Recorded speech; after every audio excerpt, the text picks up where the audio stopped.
Hi, welcome to Overlanding from home. My name is Anton. I'm an avid overlander, lover of nature, and humanitarian by heart. The past while, I've always been interested in the outdoors, and I want to hear about other people's experiences and their rigs. Yes, the big rigs, the small rigs, everything they've done to design them and how they plan it. I hope you enjoy listening. Let's find out who today's guest is. Hello, ladies and gentlemen, and thanks again for signing in. Today I've got another very interesting Middle Eastern country and a wonderful guy.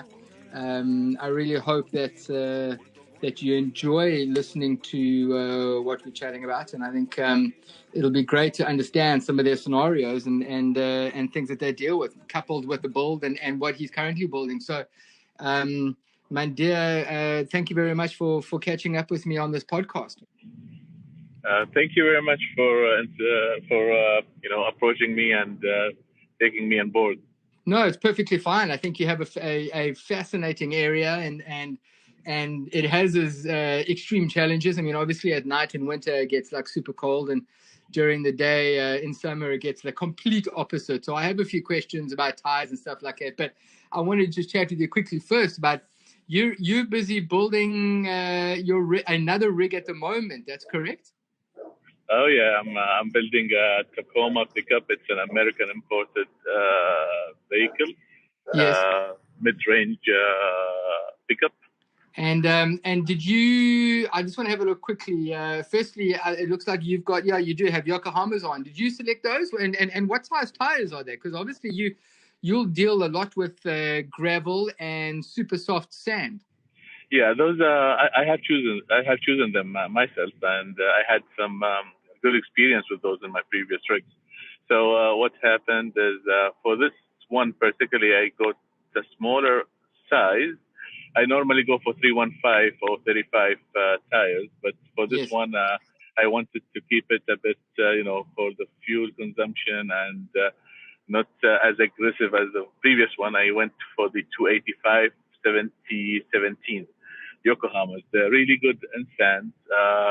They're all terrain, but very good on sand when you deflate them, and very good traction on the mountain.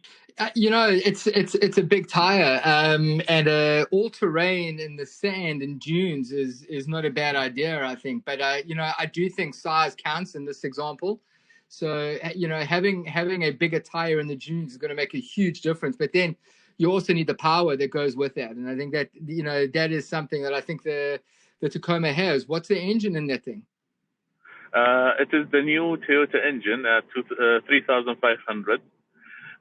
It used to be, it's a generation 3, and it used to be in generation 2 as 4000 cc's. But currently they're running 3.5, 3500 cc's with much bigger horsepowers and torque.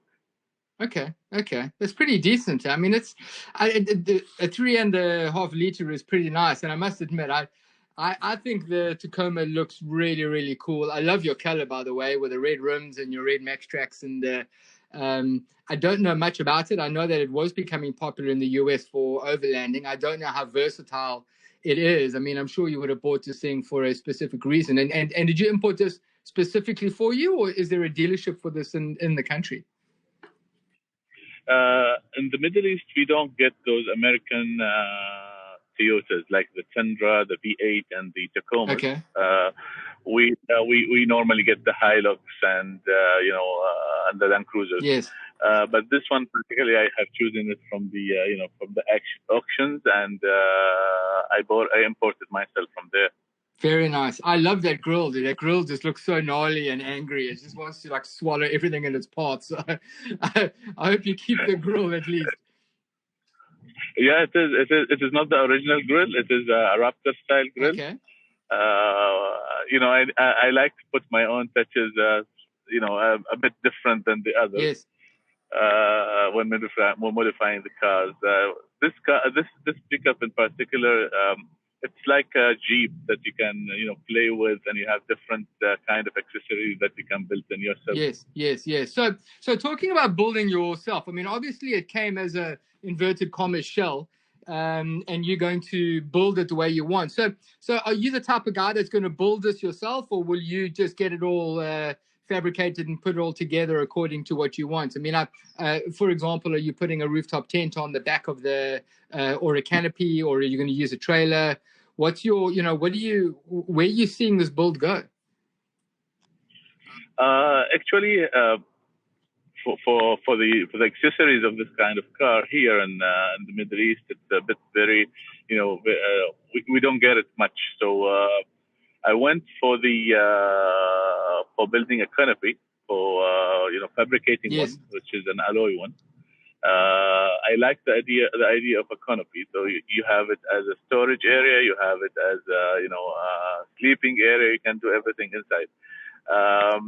I didn't want to go for the trailer again, taking the hassle of the parking and just pulling out another vehicle in your back.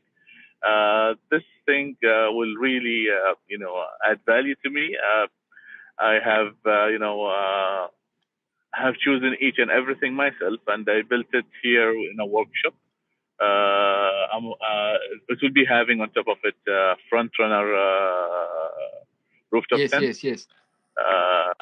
I have chosen a front runner because of the weight. I was really, very specific on weight because of the fuel prices and the car capability at the end.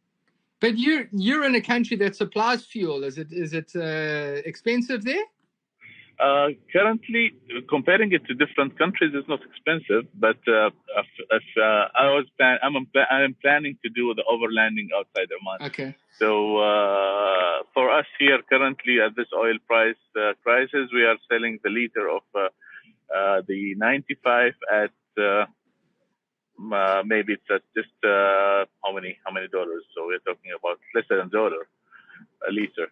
So that's a decent price. But if you go to Europe or to Africa, you're talking about 4 euros, 1.2 euros or.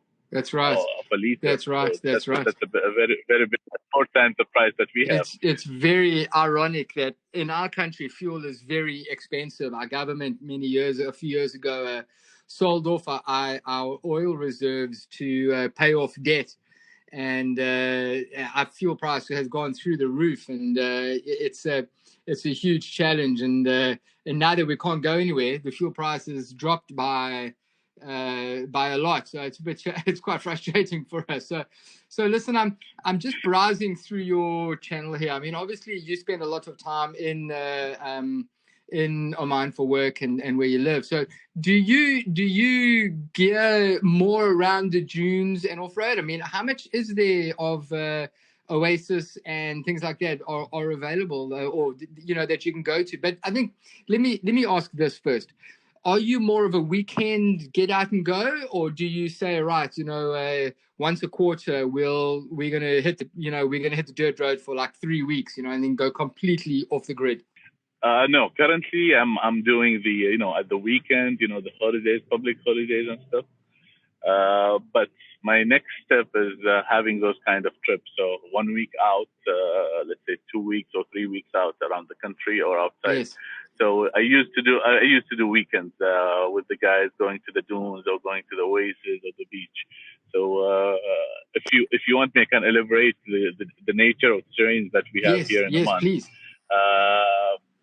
So Oman is a bit different than the other Gulf countries. We have around more than 3,200 kilometers of coastal line. Yes. And it's differentiated between sand beaches and cliffs. Also, we have a part of the empty quarter. The eastern part of the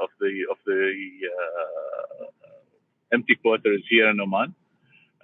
We have also the other terrain, which is the mountains. So we have the highest mountain in the Middle East, and we have different seasons here in Oman. So if we say in the north of Oman, it's currently summer, but in the south of Oman, the monsoon is the monsoon in the Indian Ocean is affecting that part of Oman, so it turns to be green. Okay. it's more greenish, and the weather goes less than 30 degrees, and everybody is just relocating at that time of the year. Okay. So they call it Kharif. So we have different terrains here: mountain, sand, beaches, and kind of what they call it, forest. Yes. Okay, that's pretty cool, eh? And what got you to get out into the wildness? Was it because you had family and you didn't want them to spend all their life on technology, or did you grow up in I don't know what to call it, what's the word? There's a I forget the name of people that live out in the dunes. The Bedouins. Correct. Yes.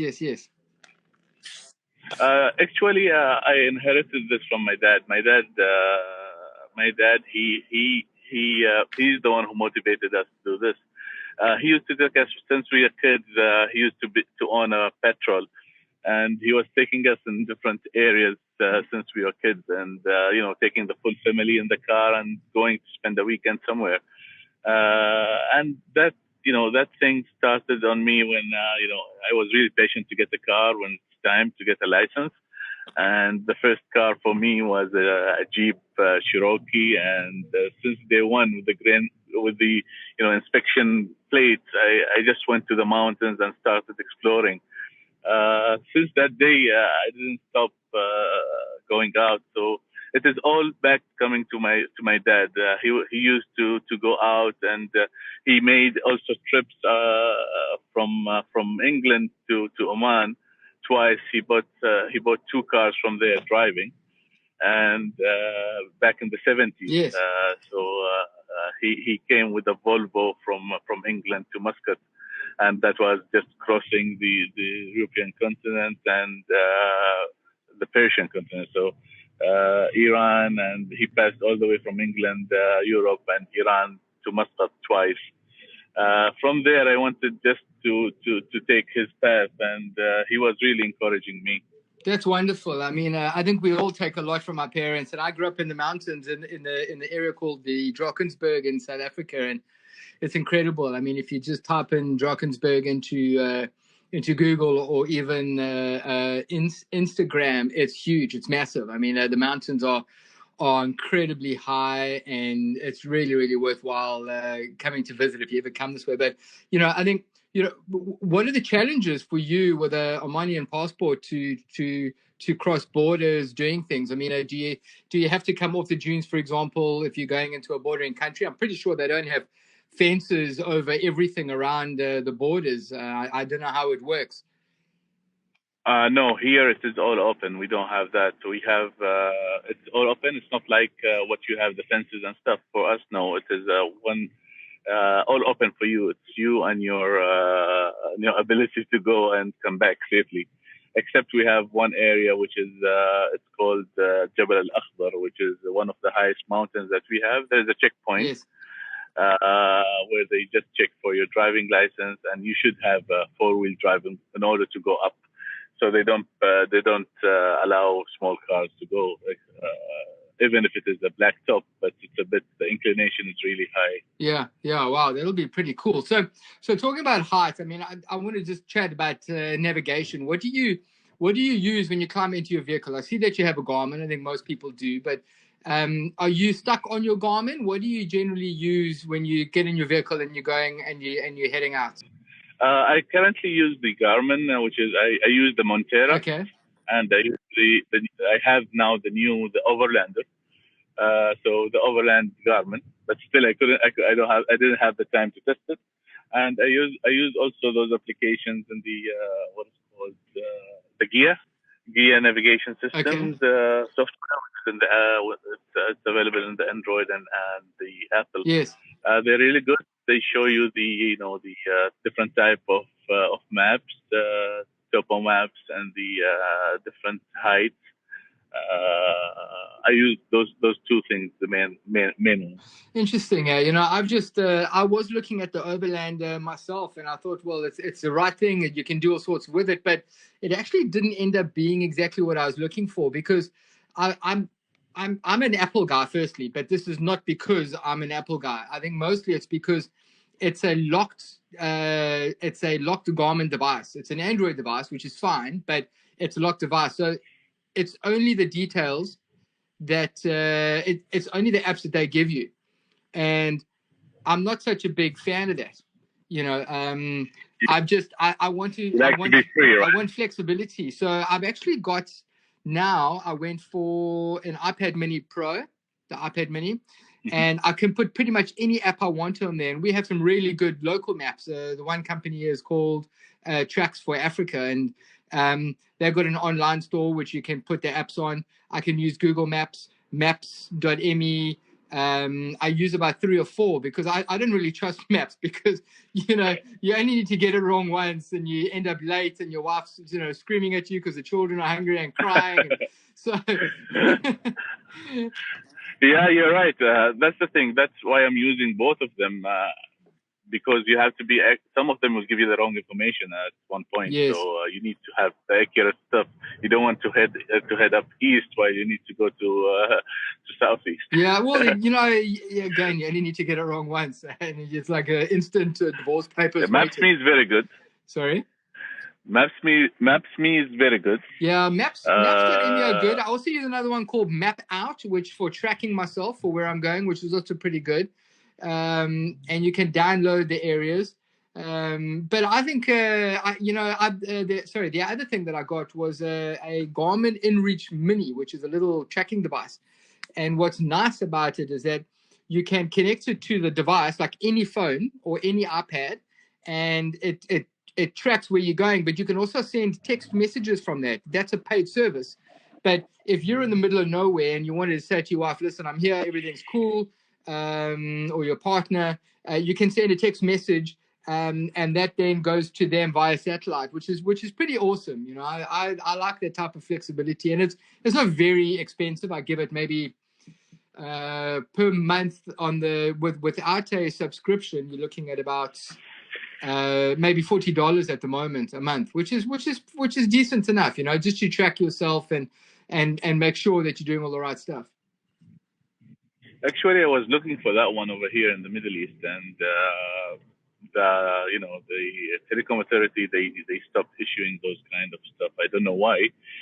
Just 2 months back, I was looking for it, and I can bring it from the US, but the thing that I don't know if it's gonna work over here. Yeah. So that's the risk. The risk with it. But I think since it's working with the satellites directly, it should work. So maybe I'll take that one step of a risk and get it. Again, it's not that expensive, and it's really small and nice, and very good for tracking, and gives the live location where you are for your partner or wife at a certain time. Exactly. So, what else is there that I'm really keen to know about? I mean, obviously, I've seen that you had a Jeep. You've now got this Toyota. Your nav system, you've told me the tires are pretty interesting. I don't know anyone that's driving that's using those tires, but they look pretty gnarly. I must admit, they look pretty awesome. Actually, they're becoming popular over here. The reason is BF is a very good one. Yes, no doubt of that. You have different kind of stuff, Mickey Thompsons and the others. They're really good. The thing with this that you need a bit lighter weight one. So these are really light. I think they're 8-play. We have the dealership over here, and they have very good warranty on those. Yeah. When you deflate the tires, so most of the orders over here, they go to the sand, and they need a tire that when you deflate it, it spreads. Because of the soft wall that it has, so it spreads really eventually, really in a nice way, which gives you more grips in the sand. So that is one of the best so far over here. Okay, that's pretty cool. So where is it? Hang on, I've just gone shut out of it. So does your family go with you? I mean, you married and do you have kids? Yeah, I have a 7-year daughter, and she likes going out, but that type of going out and coming back on the same day. Oh, right. So she doesn't like the actual camping on the outside type vibe. No, that's the thing. But with the new rig, I think they're gonna do it. It will be just something convenience for them. Occupied with a heater, water heater, and everything else. Sure, with all the extra gadgets. I mean, do you prefer going out in summer or in winter? Because obviously, kitting out in winter would be very different to summer. And just to tell all my listeners, I've been chatting with Mundhir offline, off this, obviously, and you have a red arc system in your vehicle, which is amazing. That thing is superb. And you're running it's two 100 amp hour batteries, right? Yeah, two Optimus are running over there with the Red Arc 1225D. It's a very good system. It is, it acts as a two in one. So it has the solar, the power management, and the alternator thing. So it's a very good one. It's a great. I mean, Red Arc's amazing. We don't have it in South Africa for a few reasons. I think getting it here would just cost way too much money, and it is a really good machine. So I think if you can get it, go for it. But I did have a look at the pricing, and it was quite hectic for us. So I'm not going to look at it again. It'll just upset me. Oh, yeah. But what fridge are you running, Mundhir? Currently, I got a new. I used to have the ARB, the 47 liters, yes. But I wanted the new one, which is a dual zone, and I went for the Snowmaster. Okay. I wanted to have the new ARB Zero, the dual zone one. They're coming it. They already introducing it to the market. Okay. But they told me it will not reach here till June, and they had.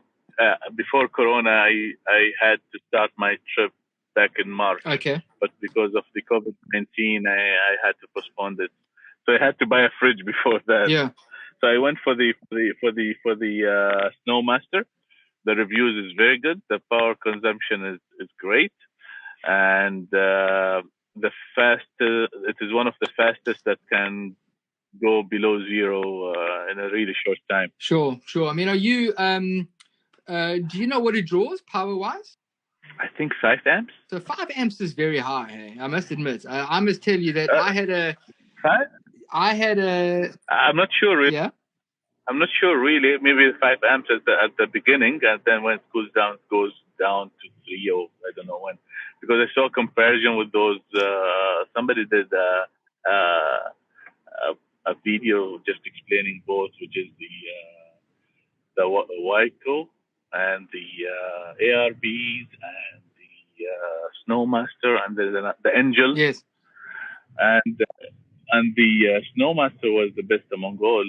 I'm not really sure how much power does it draw. Snowmaster are good. I mean, I'm not knocking them. From my experience, I didn't have a very good experience with them. But also, I heard the story that the guy that was working for National Lunar started his own partnership with some Chinese firm, and started doing his own fridges and called it Snowmaster obviously up against National Lunar. I personally have an Engel, and I have the Engel dual fridge freezer, the combo, and I completely love that thing. My Snowmaster, I bought the dual 40 liter, and it was drawing 5.7 amps, which is massive. And it in fact, it completely crashed my battery 3 times. And I said to them, guys, something's not right here. There's a problem here. No, let me have a look. It's normal. I'm like, guys, something's not right here. Anyway, I sent them a video, and the oak phoned me within 20 minutes. It's like, no, we're going to replace it with the newer version 2. So I said, well, that's fine, but if it crashes my battery, what do we do? I said, and 5.7 amps is crazy, and it was running all night, which is why it killed the battery. Even when it reached the temperature, it was still running. So anyway, listen, I'm not giving you a bad story about your fridge. I'm giving you my experience. It's still new in the box, so I didn't install it yet. So I ended up, they replaced it. And I said, if it crashes my battery, I'm charging you for a new battery. No, don't worry. Anyway, it was drawing 4.7 amps, so 1 amp less. And I said, guys, this is way too high. You can't go 4.7 amps. No, what setting do you have? I said, listen, there's no remote, there's no setting. You turn it on, you set the temperature, that's it. What do you want me to do? And long story short, they ended up giving me my money back, and I went and bought an Engel 40 liter, and the Engel draws 2.7 amps. That's it. So from 5.7 to 4.7, it now draws 2.7. And I completely love Engel. I mean, I have mates in the Land Rover industry in South Africa that completely swear by Snowmaster. They reckon it's the best thing that they've ever had since sliced bread, and it clearly works for them. But drawing 4.7 amps for me is completely crazy. So yeah, it'll be interesting to see how you run it. I'll be quite keen to touch base on it. Yeah, let me install it, and we'll come back to you with the feedback. Also, because here in the market itself, we as a region, we just the overlanding thing is just started growing up. So it's the same as the bikes or the adventure bikes. Yes, it started to grow again here in the region. So these kind of stuff, fridges, and there's a really niche market for it. So we can see only 2 or 3 suppliers. The domestic now, domestics, and the domestics, ARBs, and the Snowmaster. Even not here in the country, but I had to bring it back from the US. Okay. But they're providing very good warranty on those. So that's one of the things that let me buy it. And the metal case at that. That's pretty good. I mean, are you going to use a slider, or are you going to fix it into your vehicle? No, I have a slider on that. So what is your best or your most loved, or going to be your most loved item on your vehicle, on your modifications? Which is the one that you're going to adore? Currently, what I'm thinking of is to enjoy my rooftop tent. I really missed the rooftop tent. And I used to have a rooftop tent in my patrol. Going to the dunes, going to the beach, just open the tent and sleep comfortably for more hours because of the blackout, canvas.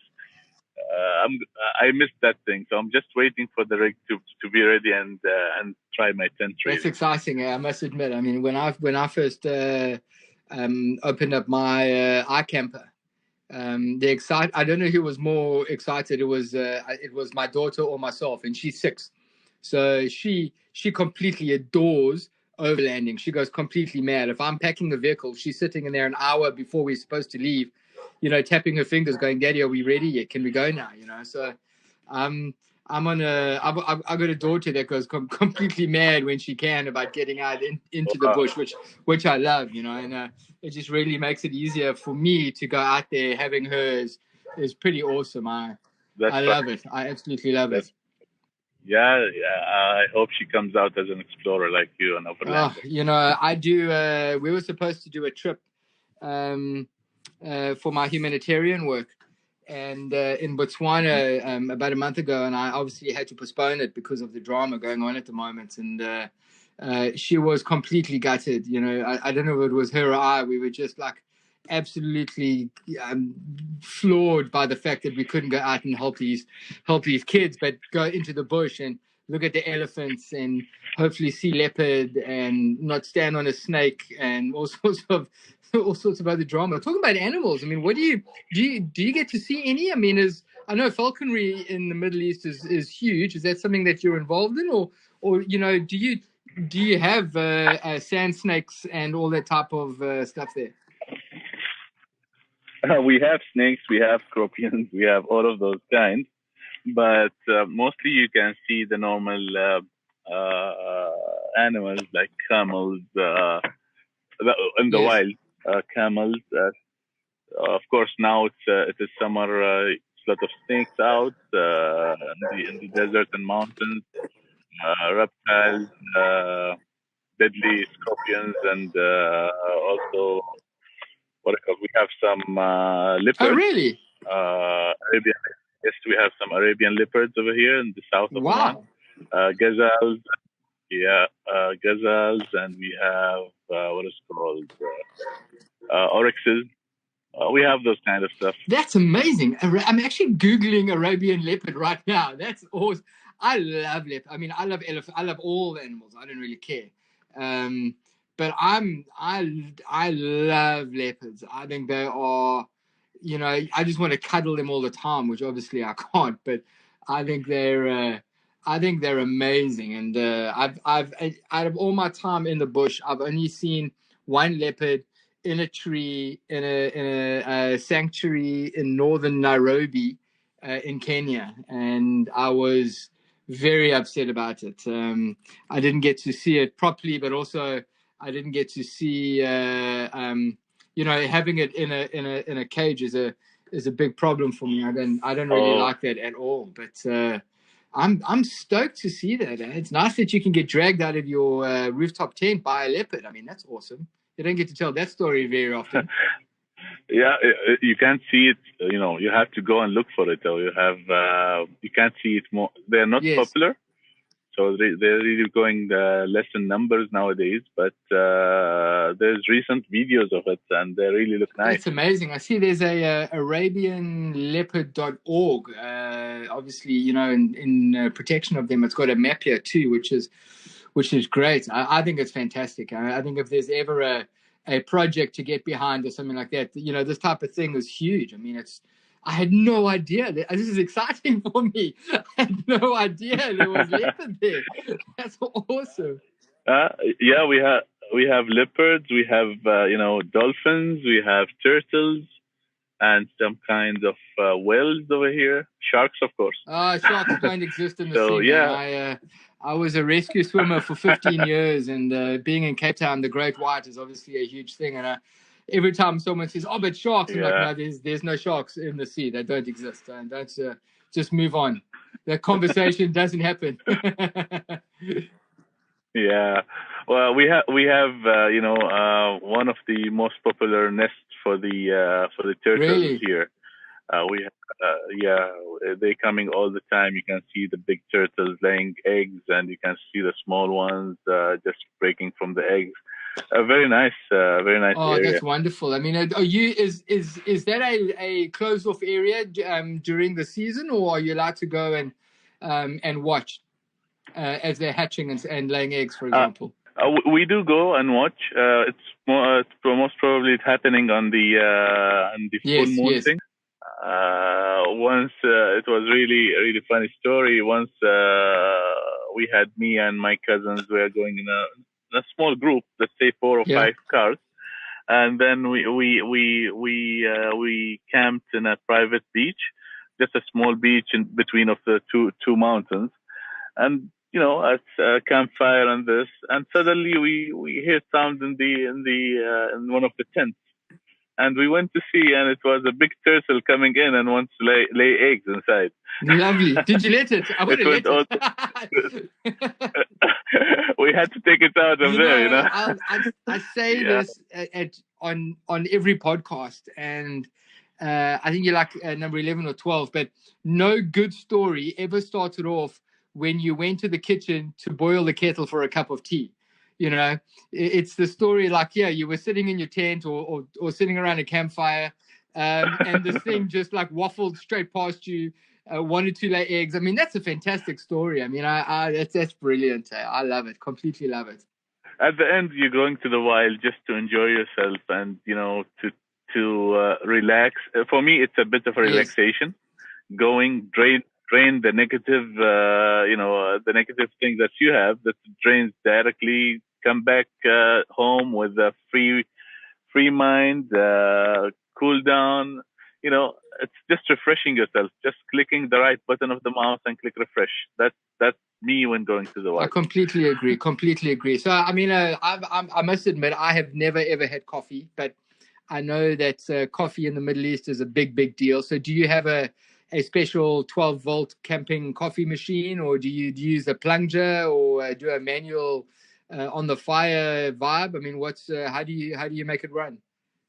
Actually, it's a traditional way. Just a pot, coffee and water.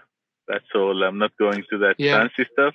But with the red arc thing coming in on board, I think I'm gonna buy a coffee maker. Yeah, well, if you got 200 amps, I'm pretty sure you'll be able to cope. I was involved in a little project in Cape Town in one of the installers where they were doing this, and they only wanted a 105 amp hour battery that was a semi deep cycle. And this is what some people don't know, is that you get a deep cycle, and then you get a semi deep cycle. So there's a very different. Semi only goes to 50% capacity, and the deep cycle, obviously you can drop from 80 to 100%, on power. And they wanted this 12 volt, this one battery to work in the morning after the evening of the fridge and everything. So its battery power was only at like maybe 60-70%, and it was a semi deep cycle battery, and this thing just wasn't working. And I said, guys, you need to add power here. You need to add another battery, or make one good big battery. And I mean, I'm not a big usage on power. I have my downlights in my rooftop tent, which you would have seen. I have in my rooftop tent lights, my fridge, and that's really about it. But I'm even considering putting in another deep cycle battery into my Defender, because having 200 amp hours, I can now also run a heated blanket in the middle of winter in my rooftop tent, and that draws about 3.7 amps with my inverter running. So yeah, it's I think having good power well positioned is a very important thing. Very important. Yeah, it doesn't harm to have another battery, but you're just taking the weight. But it's not at the end. It's you need to have as excess, but not shortage. Correct. That's exactly it. So listen, I know it's also coming towards the end of your day. I have one last question: is can you share with me your best and your worst moments while being on the tracks in the bush? I mean, do you have any good and bad moments? I had a bad moment, really, which is it's the only bad thing happened to me. I had my Jeep running on 35 tires, fully modified, the one in the page itself. We were going out in a trip of around organized by Jeep, and there were around 100 cars in the dunes. It was a 2-night trip crossing the sands. It's around 180 kilometers in the sands. So suddenly, my just going up the dune, and I just hear a noise suddenly, and the car stopped moving while the engine is running. So we looked over. I thought it's a pop-up tire or something like that, and we discovered that the 2 shafts are gone, the front and the back, with the pinions, all are gone. So the car running free, and we were in the middle of the desert. That is one of the, it is really very, very, it's zero possibility for the 2 pinions to go and 2 shafts to go in the same time. And we had to tow it out. We left it in the same place till second night. We took out everybody out of the desert, and we had to come 4 cars back into the point with around 60 or 70 kilometers into the dunes. And we had to tow it, just use the powerful cars, tow it with the bungee jump, bungee cable up the dunes, down the dunes, because there's no power at all. So it took us around 5 hours to take it out. That's quite gnarly, yeah. That's a big effort. Yeah, it is. We 4 cars are at the point. We had 2 cars trying to tow me at the same time. Because we are going up the dunes, and it is as a car weighing that much, and 2 different Jeeps trying to take you out. So that was the worst, really. That was the worst experience I had, and it cost me much to repair at the end. But luckily, that Jeep, sponsored that the fix, and also the insurance company. That sounds pretty hectic. Do you, in fact, before I say goodbye, I mean, I obviously telling me that story. Do you Is it worthwhile using a winch there because of the dunes, or do you prefer just using a snatch strap? Basically, it is both of them. Using both. I installed the winch in my car, and honestly speaking, I didn't use it for myself. Checking out myself from I've heard being that stuck. a lot. It is mostly. I've heard that a lot. Yeah. Yeah, it is all. It's just helping the others at the end. In the dunes, there's small cups, small dunes itself. So there's no any. If you're using a rope, or a bungee rope or something like that, there's no space for you to go and just tow it. So you'll need a winch for that limited space that you have. So that makes sense to have a winch over there. But sometimes you have a very big space to just pulling him off with a rope will be much easier and faster. Yeah, I get that. Listen, man, this has been awesome, man. I'm so stoked about this leopard thing. I'm still looking at the website. Thank you very much for your time. I know that we've been trying a few times and it didn't work out, and I'm really glad to hear that you're involved in the overlanding side and that you care for nature and that your family is interested in slowly venturing out, and I'm really stoked. We will definitely be in touch. I just want to thank you again for the time and giving me some of your knowledge on your region.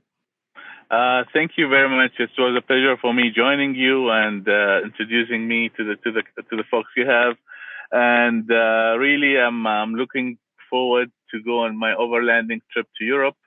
And we'll see where this drama will finish. Otherwise, we'll be having a plan B, which is setting it right now. We maybe come to Cape Town at the end. You will not be disappointed at all, and we'd open you with we'd receive you with open arms. Is what I'm trying to say. So. Thank you very much. Because of the little, the small number of cases over there of COVID, and everything is open, so maybe it will be the chance for us to go, to Kenya, Tanzania, and then come down to well, I can South help Africa. you with all of that when you decide to make the trip. But until then, listen, we'll keep in touch, and good luck with finishing off the mods on your rig. Inshallah. Thank you very much, and absolutely. see you Go soon. well. Thanks a lot. Bye bye. Bye bye.